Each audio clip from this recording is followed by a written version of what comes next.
conversa, que é a Regiane Bressan, que vai falar justamente sobre a questão aí da Colômbia. A gente precisa ficar atento. Professora, obrigada pela entrevista. Professora também especialista nas relações internacionais, aí, principalmente da América Latina, entende tudo aqui de América Latina.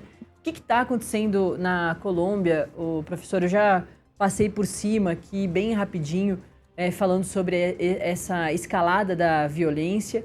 E também tem um ponto muito curioso dessa história toda, que esses novos conflitos estão acontecendo numa região de interior, e a coisa foi muito violenta no sábado, foi durante todo o final de semana, mas a gente ficou sabendo melhor sobre tudo isso na segunda-feira. É uma distância muito grande para um mundo tão cheio de informação, com as informações tão rápidas. Isso também me chamou bastante atenção, do quanto ontem acho que o mundo ficou assim, as agências de notícia começaram a disparar as imagens, essas que a gente está vendo, e a tratar a coisa com a importância que deveria ter tido desde o comecinho. Professora, bom dia.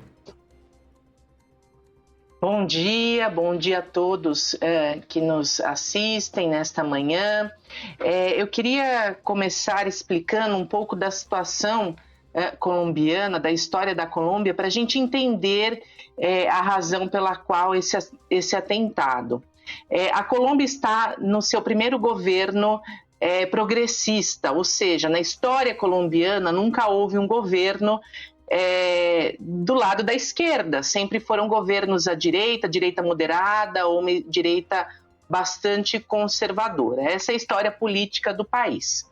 No entanto, temos que lembrar que justamente porque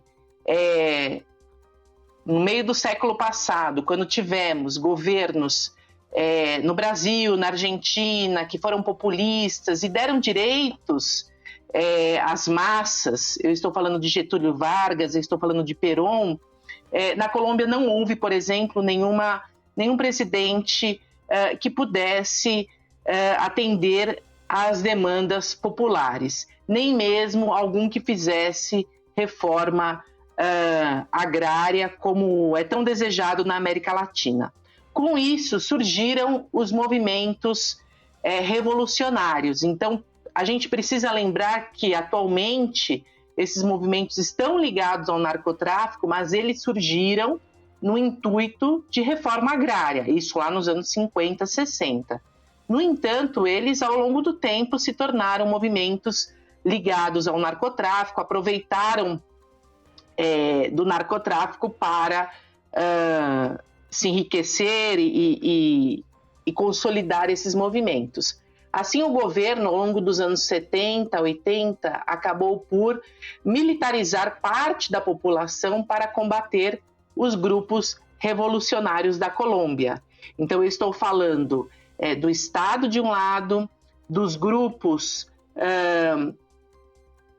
armados, ELN, as Farc, que são os grupos revolucionários, e, por outro lado, os paramilitares, ou seja, aqueles da população que foram militarizados. Com isso, o Estado ele perde o controle, muitas vezes, da população, ele perde o controle, ele perdeu a mão do controle desses grupos. Então, essa é a razão pela qual, atualmente, na Colômbia, nós temos também diversos atentados, temos uma população que é armada, e aí vimos o que aconteceu na data de ontem, que foi justamente um atentado, aliás, um país que também vivencia instabilidade política. Então, posto esse contexto, temos também o governo de Gustavo Petro, que é um governo, como eu disse, o primeiro governo progressista da história do país, mas que tem muita dificuldade de governabilidade.